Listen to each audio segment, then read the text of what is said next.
that's being funded through IHS and the Department of Behavioral Health. And mainly due to the fact that NCUIH has been funded over the last couple of years to provide TA to those grantees. And so we've been tasked with really trying to give an overview of MSPI, some of the work that's being done through MSPI through those urban grantee programs, but also to give a little background on the importance of why MSPI was actually brought about. So the objectives for this session are to become aware of the impact of suicide and methamphetamine use in Indian country with a special focus on urban communities, to understand the purpose and goals of the Methamphetamine and Suicide Prevention Initiative, which we'll refer to as MSPI, for urban programs, to become aware of MSPI best practices and lessons learned, to gain strategies for community engagement and overcoming program challenges for developing and implementing culturally adapted programs, and also to learn about resources for program support, evaluation, technical assistance, and training opportunities. So first, I would like to provide an overview of suicide and methamphetamine use in Indian country. So I'll start with suicide. Suicide has a disproportionate impact on American Indians and Alaska Native communities as compared to the general U.S. population. It's important to note that American Indian and Alaska Native youth are particularly vulnerable when it comes to suicide. For AIAN youth ages 10 to 24, suicide is the second leading cause of death. While for the Native population overall, suicide is the eighth leading cause of death. Patterns of suicide prevalence are also different for Native communities as compared to the general U.S. population. For Native communities, suicide prevalence decreases with age, whereas this is in contrast to the general U.S. population, where suicide rates actually increase with age. In recent years, however, the rates of suicide among American Indians and Alaska Natives ages 35 to 64 have increased as compared to other racial ethnic groups in the same age range.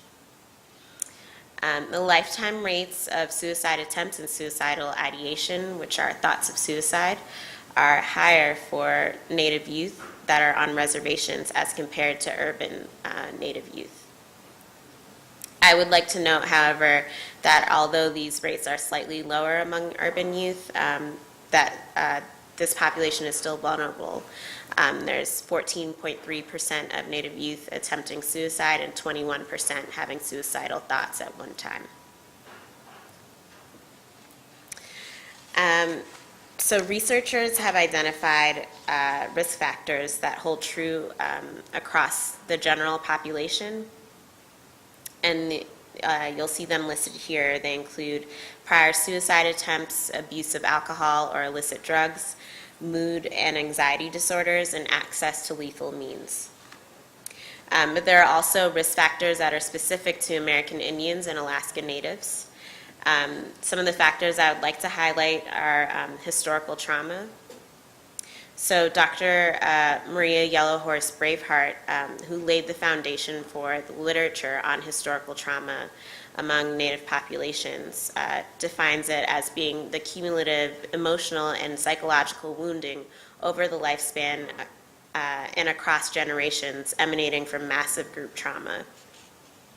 So with the repeated attempts to erase American Indian and Alaska Native culture through forced relocations, boarding schools, and outlawing of traditional religious practices, to name a few.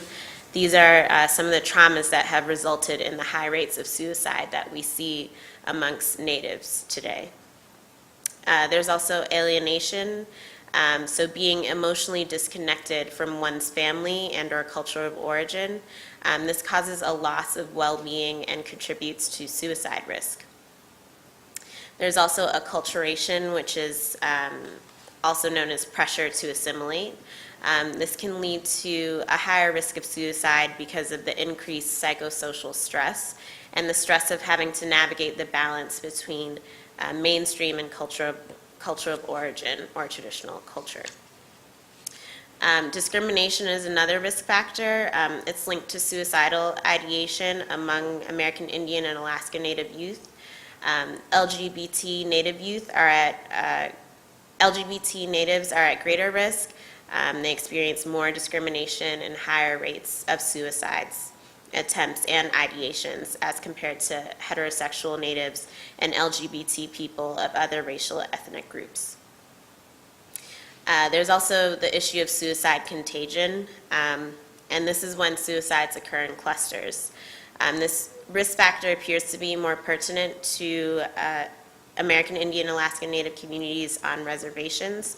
However, youth overall are considered more at risk. So while it is clear that suicide deeply affects American Indian and Alaska Native communities, fortunately, focusing on protective factors offers opportunities for intervention. So studies have shown that strengthening protective factors is potentially more important than reducing risk factors to address suicide risk among American Indian and Alaska Native youth. Research shows that there are several general protective factors which apply across populations, as well as protective factors which are specific for Native populations. So some of the protective factors that I want to go over for Native populations are community control. So this refers to the community having input in the design and implementation of suicide prevention planning. There's also cultural identification, so being connected to one's culture of origin.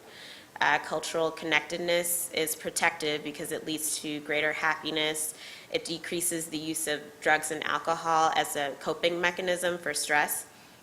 And it increases the use of religion and spirituality as a healthy way to cope with stress. Spirituality is also a protective factor. Commitment to tribal cultural spirituality. So these are forms of spirituality from traditions that predate European contact, is significantly associated with a reduction in suicide attempts. And finally, family connectedness. So being connected to one's family and also being able to confide in family and friends and rely on them for support. These are things that are protective against suicide attempts for American Indian and Alaska Native youth.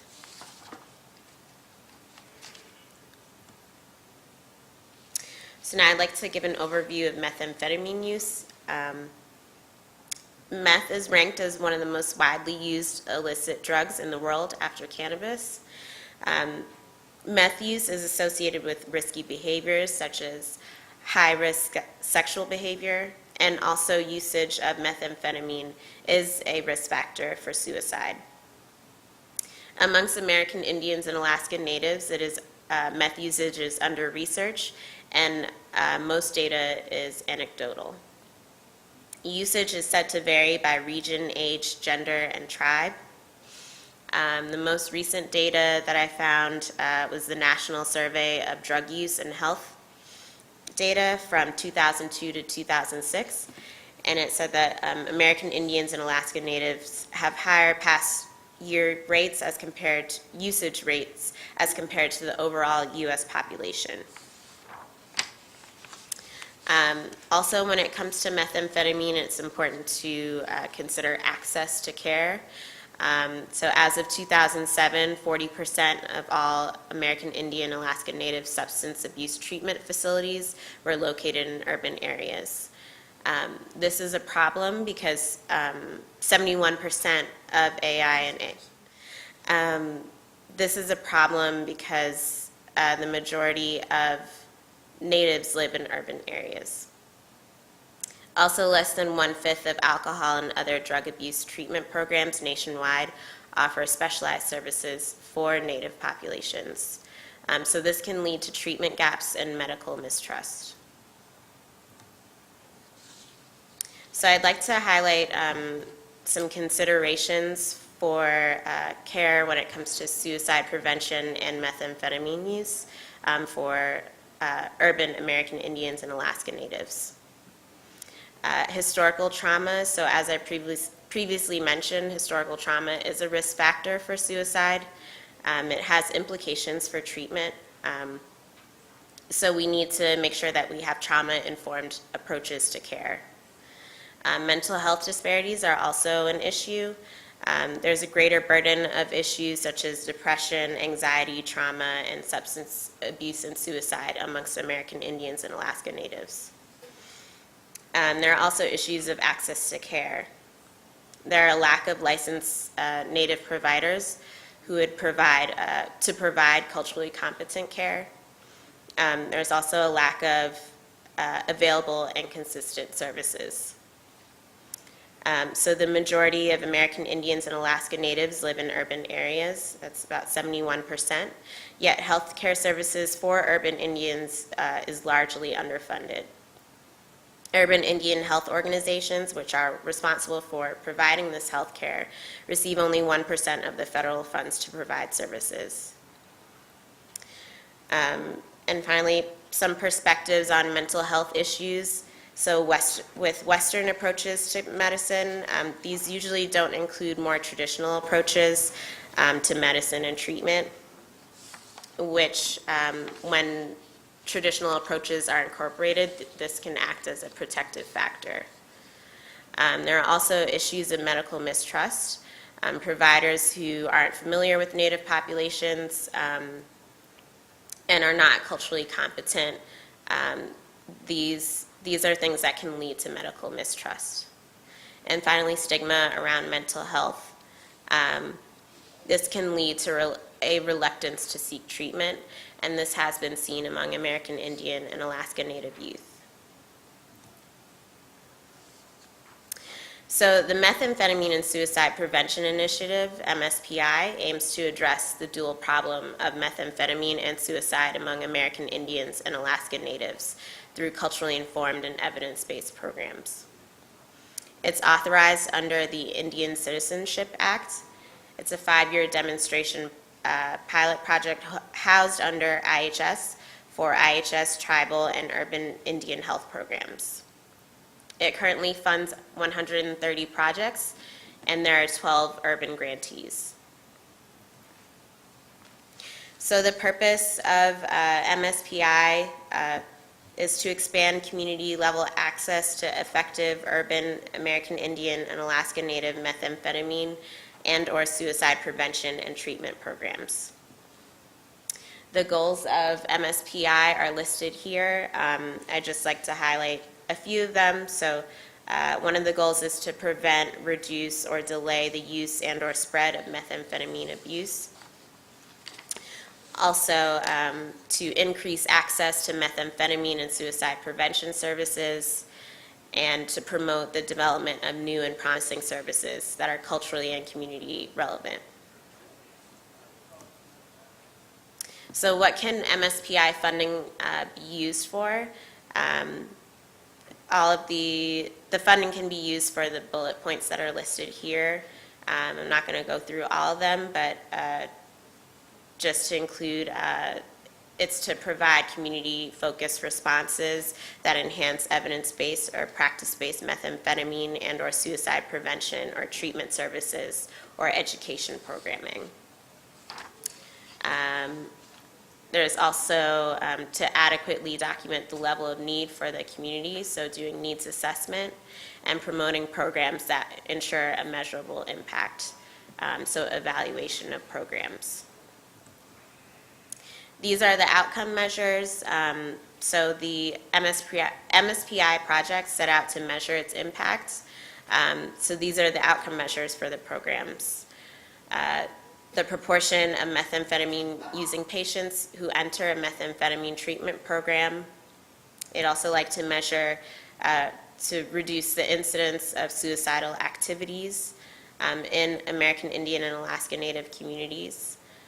Reduce the incidence of methamphetamine abuse in American Indian and Alaska Native communities.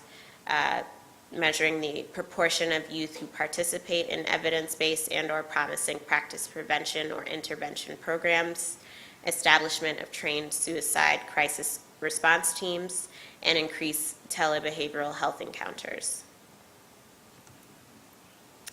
So there are 12, currently there are 12 funded urban grantees. They were funded in two separate cohorts. So these are the two cohorts, the programs that are listed here. In cohort 1, Tulsa and Oklahoma City are actually funded under a separate line item, but they're still considered as part of the urban grantees. Okay, so now I'd like to turn it over to Kimberly